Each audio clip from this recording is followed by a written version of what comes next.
Welcome into the Cougar Tailgate, where BYU fandom lives. Here's your host, Lauren McLean. What's up, everyone? So happy to be here with you. Pioneers have been on our minds this week, mainly because the state of Utah celebrates Pioneer Day on July 24th each year. But today, we're talking about the pioneers of BYU athletics. And today's guest has definitely paved the way when it comes to BYU women's sports. 1995, that was the first time the BYU women's soccer team played a match as an NCAA Division I member. That same year, DVDs were invented. Michael Jordan unretired the first time around. And the two most popular websites, search engines were Excite and Alta Vista. Lavelle Edwards was also still the coach of BYU's football team, so a lot has changed since then. But Jennifer Rockwood has been the Cougars soccer coach in each of those seasons. Coach Rockwood is now ready to officially start her 27th season as BYU's bench boss, and she truly is a pioneer of women's soccer. So thank you so much for being here with me today, Jen. Awesome. Thanks for having me. Appreciate it. So how's your summer been so far? You mentioned you are just dying in the heat. Yeah. Doing camps. Yeah. About a month ago, I realized that I really haven't had a summer in about 30 years. But it's a good situation. Obviously, we get to run soccer camps all summer, and we have so many kids who want to come and be a part of it that, that's what we do. Pretty much every week in June and every week in July, and then we start right into our season. So just finishing up a great season of summer soccer camps this week. So one of these days you'll be able to have a fun summer. Someday. Have you been planning that out in your brain? Yeah. Like, well, this is what I'm going to do. A, B, C, D. I'm going to Hawaii. I'm going Exactly. It didn't really hit me like, wow, I never have a summer. I just work all summer until just, like I said, a month ago, because it's just what I do. I don't know anything different. And, we love doing camps. It's where we find our future players, without a doubt. So it's always exciting. It's a lot of work, but, most of the time it's a lot of fun if we can survive the heat. And it just goes so fast because you're so busy every day. Like, I cannot believe it's the end of July. It feels like we just maybe barely started camps. And you're really close to starting your season. Which is yes, crazy. we are. So we'll start in less than 2 weeks now. Oh, my gosh. August 1st is the big day. All right, well, let's go back to the 80s, shall Okay. we? I don't even know if they had cell phones back then. They didn't. No, I don't think they did. No, because I remember driving cars around with maps on the steering wheel. Super safe. Yeah, we used to travel by, vans. Oh, my gosh. Back in the days. No one wore seatbelts. No one, no. I remember as a player driving the back of a station wagon, and three of us would sit with our feet out the back window, and the seats turned backwards. And got the boom box and the good old days, Oh, those were the good old days. The good old days. You played for BYU's club soccer program before becoming a coach. You mentioned, so you were a player for 4 years, immediately became a coach. The next fall. Oh my gosh. And then a coach for 6 years before you became a Division I program. What was BYU soccer like back in the 80s? Women's soccer wasn't that big, obviously. Title IX back in the early 90s, or I don't actually know when it started, but obviously that really helped a lot of sports, especially women's soccer. But I remember I came out here, I grew up in Portland, Oregon, and soccer wasn't even in the high schools here yet in Utah. So It was a very new sport. There was a club team at BYU, but I remember coming in and thinking, not a lot of experience here. Wow. And because I had the opportunity to grow up in Portland, and soccer was big there, and I didn't have to play on a boys team. There were actually girls teams and girls leagues, and it was big in the high school and ODP. So I was a little surprised when I came to BYU. The club team, a lot of them were Utah kids, and but every year we got a little bit better, and that's where I made my best friend in college. So have great memories. I don't know that we played great soccer, but we had a lot of fun. And, it was kind of the building blocks for what came after that. And so I feel blessed to kind of have been a part of it. Certainly never saw what I'm doing now in my future, especially back then. Right. It came quickly, though. It came really quick. And, sometimes you're in the right place at the right time.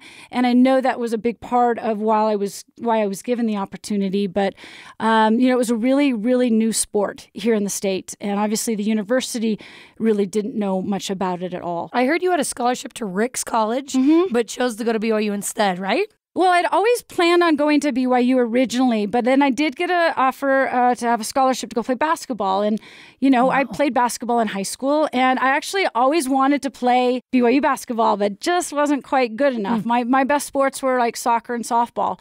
So, I had a chance to go to Rick's. I had some friends that were going to go there. I got some money to help, with my schooling. So I thought, I'll go up there and give it a try. And I had a great year. It was a little cold for me. And I missed playing soccer, and I knew I was going to eventually end up at BYU after the next year, so I actually just played there a year and then came to BYU my sophomore year. I didn't know you played all those sports. That's really cool. Yeah, back in the day, you didn't have to specialize. I was kind of a good athlete. I wasn't an awesome, but I was good in most things, in sports back then. And these days, you really have to specialize from a very small age. But I had the chance to play. I did 4 sports in high school, and it was fun. I love that. So you, as soon as you were done being a player, you became the coach. You mentioned before that you were coaching some of your best friends, which was kind of strange. How did that all come about? Well, when I played here, it was extramural sport. It was something like I had 3 different coaches in the 4 years I was here. And by my junior year, I guess I was kind of bossing people around, as a captain and helping with the administrative side because we didn't have a real coach that was kind of all in. And I remember my senior year, I had to go talk to one of my friends that coached the high school boys team and ask him if he would come and coach at BYU for my senior year. So we weren't really... Yeah. We were there, but no one really cared about us. Yeah, you're thrown together a little bit. Yeah, and so those of us who really, wanted to make it as much as we could, we took charge of that. So I actually, was involved in some of the scheduling as a junior and senior there and working with facilities. They didn't really have a place for us, so we had to kind of find our places to practice and all of that. And so I think because I was familiar with that, the extramural director back then was Raleigh Bester. And I remember him calling me in and saying, you've done this. Would you be interested in staying on as the coach? And I would never have agreed to do it, but I had actually coached high school the year before. So I had a little bit of experience coaching, not much, but at least a full year of high school coaching. And I felt, what? Might as well give it a shot. And so I stayed and started teaching at a private school. And my first place was Waterford. It was down here in Provo before it moved up to Sandy. So just kind of, like I said, right place, the right time and a right opportunity. I wasn't sure what I wanted to do. And I had a chance to now coach at BYU and teach at a local private school. So it worked out. It has to be one of those things that was meant to be for you to be here that many years later. And you're such an incredible coach. But it wasn't until 1995, as we mentioned before, that you guys became a Division I program, part of the NCAA organization. What were you hoping for those first few years in the NCAA? Because that's, like you said, beginning, you're kind of thrown together. Right. You're thrown as the coach. And now all of a sudden it's like, okay, now you're a legit program. Good luck. What were you hoping for? For those 6 years that I coached the club team, there was kind of always through the administration like, hey, we think you're going to get sanctioned. Title IX, like I said, was growing and building and more universities were adding women's soccer. So, I never thought that I would be a professional coach. I was, a business major and I was teaching and I figured I'd be coaching, but not like for like my real job. Right. And I really enjoyed it, but we just tried to get the club team prepared for the next level for if and when they decided. And so we had 6 years, and every year we got better. And that last year, I remember Elaine Michaelis and Lou Wallace gave me an opportunity to start my first recruiting trip. So they knew it was going to happen. It hadn't been officially announced. And so we were preparing for them to add it in 95. And because our club team continued to get better and better each year, we actually had pretty good experienced players. And I kept that entire club roster and just added some new recruits to it. So that gave us, I think, an edge over a lot of D1 programs that were starting really from scratch. Where we already had a roster of experienced players that had already played together. And I think, us in Florida that year in 95 did the best for Division I teams that year, first-year programs. What was recruiting like for you? Because you mentioned, especially here in Utah, there was hardly anything. But I guess that was a few years later. But what was recruiting like those first few years? Yeah, it was, certainly new and a challenge. It's nothing like it is now. I think in every Division I sport, recruiting's, let's be honest, it's a little out of control right now. But, obviously as a coach, recruiting is one of the bigger parts of your job. It doesn't matter how good of a coach you are. If you don't have the right players and good players, you're not going to be successful. So back in those days, I had to spend a lot of time on the road. traveling and evaluating and watching players play, running camps during the summertime like we still use today. But, we're fortunate that BYU is such a unique place. We have a unique niche. And so our goal really back then was to find the top LDS kids in the country who would have an interest in coming to BYU. And we had such great success early that still continues to be our kind of recruiting philosophy. We haven't moved too far from it because it's worked for us. We've been successful with it. And we have found plenty of great LDS kids to come into the program and play at the highest level. So cool. You finished third place in the WAC in that first season, which is incredible to do. You had All-American Shauna Robach on the team. What impact did she have to help you guys be able to accomplish what you did? A huge impact. I mean, I remember Shauna could have gone to Clemson, and Clemson had a little bit longer program in history, but she grew up right here in Orem. And, being a member, I think she was interested in staying close to home for sure. And then also, playing and representing BYU. And, Shauna was ahead of her time athletically for women.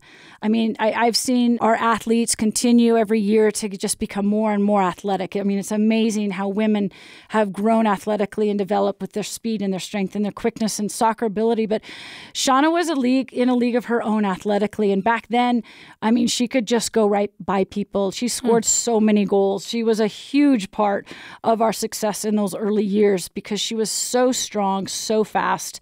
And back then, teams weren't organized or experienced enough to even try and slow her down. That's so crazy.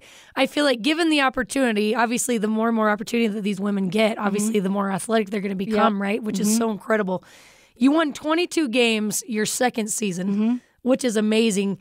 You just kept having success. Was it easy for you to stay at BYU? Does that make sense? Because the program, you were just building it and it was having more and more success. Was that easy for you to stay? Yeah, originally, because I remember when the first year, I thought I'd done the club thing and, I was kind of used to coaching, but then it turns Division I. It's a whole different level, a whole different pressure and expectation. And so that kind of obviously made me super uncomfortable. Yeah. But I figured that, again, it didn't make a lot of sense that I got the job, but being at the right place at the right time. Soccer was so new in the States, so new to BYU. I had been around. I was cheap. I think they gave me a chance, right? They gave me a chance. And I just tried to do the best I could and ended up surrounding myself with people that really helped and supported. And, Chris Watkins came in right at that second year. And I remember going 22-1. We were ranked 15th in the country in our second year. And I remember winning the conference thinking, oh my goodness, we're going to go to the NCAA tournament.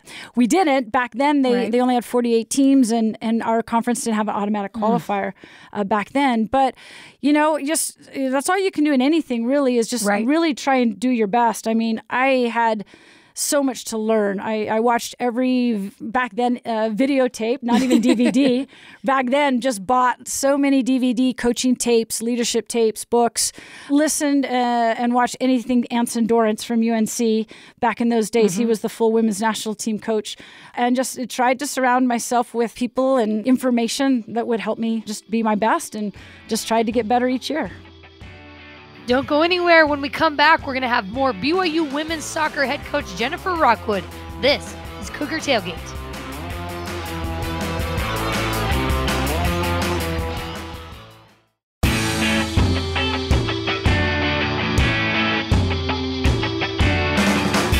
Welcome back to Cougar Tailgate. I'm Lauren McLean. We're speaking with BYU women's head soccer coach Jennifer Rockwood today. She's a true pioneer in women's sports. You did everything you could and you had the drive. At what point in your career were you like, BYU is a soccer powerhouse? Because you are. The women's soccer program, it's year in and year out, it is a powerhouse. Was there a moment in your career where you're like, whoa, like we're here? Yeah, it's kind of hard to pinpoint an actual year for me. I think it came a lot longer, even though we had been to the Elite. We got to the Elite 8 2003. We had been ranked from an early stage on, but I felt like because of maybe the conference we were in, we weren't playing the best teams. Yeah. And so it was hard to really know how good we were. And so I remember, I don't even remember what year, but Chris and I were talking and thinking, let's just go for it. Let's just try and play some of these bigger teams and see how things go. And I know a lot of it was making our players believe, because we had a lot of Utah kids who are like, oh, we're going to go play Texas, Yeah. And it was like, they're Texas. We're just, Utah teams, right. Players. And I think overcoming that and having some success every year, adding to that strength of schedule. And now all of a sudden we are playing better teams. And I feel like when we moved to the WCC, it provided some more legitimacy to where we were at what level, going into a conference with Santa Clara and Portland, who were two top teams right. year in, year out, and going in there and having the success we did. I think for me, that's probably when I realized that, this is a program that can compete with anyone in the country, and that's what we tried to do. And you exude that year in and year out. And I feel like that's what draws some of the best players in, is that's the expectation. Like, we are the best. Absolutely. And that's what you need. You need that expectation set. And, in looking back, there's been so many times where we've been so close to breaking through to that Final Four. We'd been ranked in the top 5, and, we've been to the Sweet 16, been to the Elite 8. Couldn't quite get over that edge until just this last season. But a lot of that, again, is I think the girls and the team finally believe that, hey, we can do it. We belong there. And what a season that was. It was so incredible to follow and watch. And BYU women's soccer always has a lot of fans. But last year was just incredible. It was so fun. Even bandwagon fans, join in. Sure, we've been here all along, but go ahead, come on. Yeah. When you look back at last year's season, and when it came to that end, it was so incredible. What are those emotions like for you? What was it like for you then, looking back at that season? I think just a lot of pride in what we'd accomplished, the pride of, what the staff was able to accomplish and what the players were able to accomplish and how we did it. Yeah. What was really fun is everybody we would run into, even fellow coaches and stuff, just really seemed to appreciate our style of play and how hard the girls played. Yeah. And it was fun to watch. It was enjoyable, exciting, high energy soccer to watch. And, that's something that we really aspired to do. And I think just the going through the ups and downs of the seasons and anything like that never comes easy. And when you're in it, you're just trying to prepare for the next game. So I think when we were there, it was really hard to appreciate how awesome it was because it was just another game. But then kind of looking back and after it was done, it was pretty amazing. Just lots of emotions, lots of alumni came, and the support that we had from the university, just from our fans, from Cougar Nation. Plus, we were a bit of an underdog playing Florida State. So I think any normal average soccer fans, you kind of cheer for the underdog.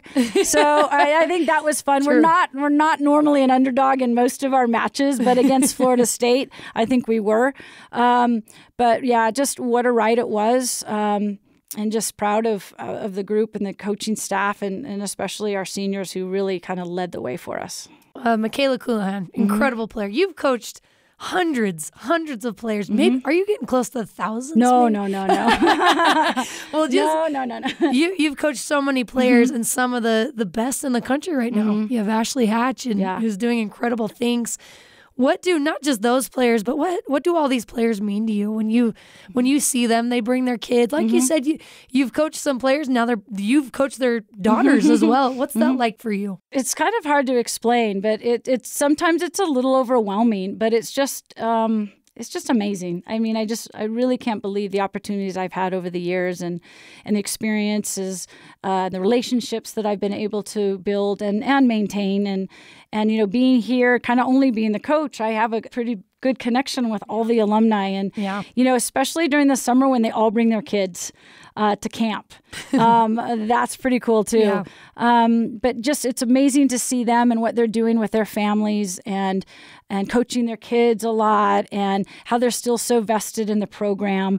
It's really fun. It's just an honor to kind of be a part of it all. How would you say this year's team is different from last year's? I'm assuming you guys obviously set a really high goal last year and you got really, really far. That's got to be really interesting for these returning players. Like, okay, well, how do we top that?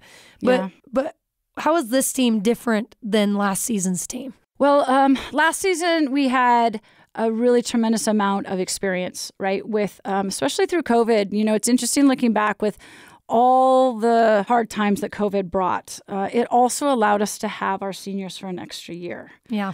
And so had we not had to go through that whole COVID mess, we might not have had this season. Right. And so to be led by our 6 seniors, it was pretty special. They just had a ton of experience. And obviously the impact that Kayla had and Cam had. Kayla, I think, was a leading scorer in the country last year. Cam was right there, both All-Americans.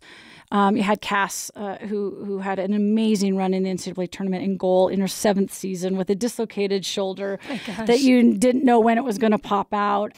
And that was a lot. And as you think, wow, you take away those kids, you take away 4 major starters, that's a lot to replace, and it is. But at the same time, we have 7 returning starters from that group. And so that's quite a lot of experience. We will shuffle some people around now in some different positions. Jamie, who's one of our top returning players, will step up into Kayla's spot. Liv Wade, who was playing a bit out of position, will step into Jamie's slot. And even though we lost our 2 senior starting forwards, we have Bella and Rachel that are ready to go. And even though they didn't start every game for us, I think you could consider them starters as the impact that they've had last year and the amount of goals that they're able to score. So, I really feel like we have a lot of experience coming back that has a similar expectation. They had a taste of it. They know what it takes. And then we've added some really special new players. And our freshman class is fantastic. Top to bottom, it could be one of the best we've had. Wow. And that's saying a lot. And it's kind of funny. They're all Utah kids, actually. Really? 7 of them graduated early and came and trained with us in January. So they were able to play 10 spring games. So that's you went huge. Undefeated in spring. We did. And so I think, through our training, Brent and Steve and I were like, wow, our training looks to be at a similar level as it was to last fall.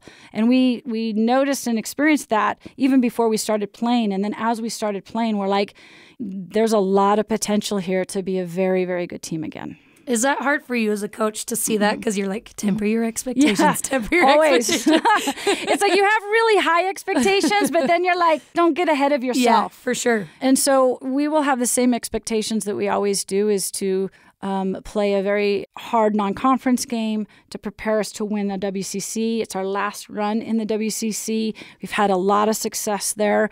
We want to go out as champions and then make a run in the NCAA. And I know this group, with the experience and opportunities and that they had going to the Final Four, I know that that's something that they want to achieve next year. Oh, I'm so excited. And I'm so excited for you guys this last year in the WCC and then entering the Big 12.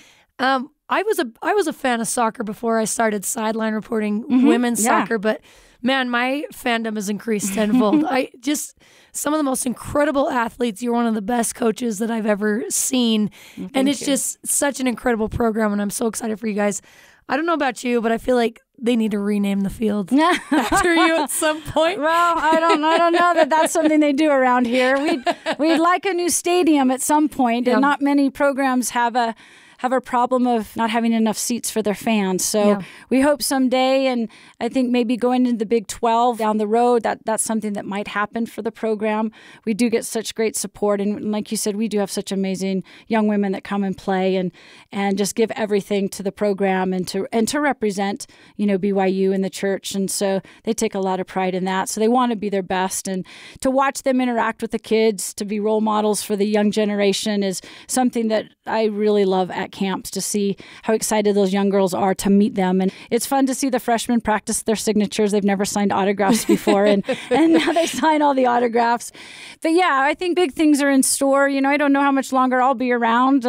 I take it kind of year to year, and it's been really fun these last few years. I have a fantastic staff and a lot of support and a really good group of girls right now. Our future looks good with the incoming recruiting classes down the road. So, we hope good things are in store. We hope, get a good new field, and South Field is special, though. There's nothing quite like it. It's the best atmosphere to play in the country, and we'll have some big teams at South Field this fall, I guess, in a couple weeks, and looking forward to it.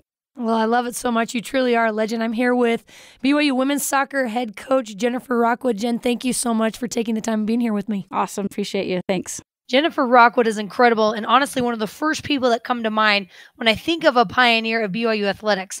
A few more that I want to talk about are, of course, number one for football, Lavelle Edwards. You cannot talk about pioneers of BYU athletics without mentioning the man who had a stadium named after him. He put BYU football on the map. He won a national championship. He revolutionized the passing game. He stuck around when he could have left for a million other jobs. He was always loyal to the Cougars, and he was just loved by just about everyone around him, and he was an incredible leader. So I got to say, number one, Lavelle Edwards. Another guy along the football lines, Gary Scheide. He was the first real passing quarterback in Lavelle Edwards' era. You have Ty Detmer, who was the first Heisman Trophy winner, not only the first, but the only. If that doesn't scream pioneer, I don't know what else does. You have Luke Staley winning the Doak Walker Award, Mo Elowanibi and Jason Buck, Outland Trophy winners, the only for BYU football so far. Moving on to basketball. First person that comes to mind for me, Danny Ainge. In 1981, he was selected as College Basketball Player of the Year by winning the Joe Lapchick Eastman and John Wooden Awards, and he was an incredible two-sport athlete. Elaine Michaels is another one that comes to mind when we think women's volleyball. She played volleyball, basketball, and softball at BYU. She was the director of women's intercollegiate athletics at BYU from 95 to 2004, and then the head coach for women's volleyball, women's basketball, women's field hockey, and softball. The woman has done it all. She's a true pioneer. Then you have on the men's volleyball side, Carl McGowan. He was the first official men's volleyball coach, led the team to 2 national titles, and he is the one who truly turned BYU men's volleyball into a national powerhouse. One more for me, and we talked about her a little bit with Jen Rockwood. Shauna Robach. She played BYU women's soccer from 95 to 98, the all-time leader in goals scored with 94, and she's an Olympic bobsledder. So thank you to every single one of the BYU athletic pioneers. We're grateful for all you've done. And that does it for us today. Thanks again to Jennifer Rockwood for coming on the show with me. You can join Cougar Tailgate every Saturday at noon Mountain Time, or download, rate, and review our podcast on Apple, TuneIn, Stitcher, Spotify, or on BYUradio.org. This is Cougar Tailgate.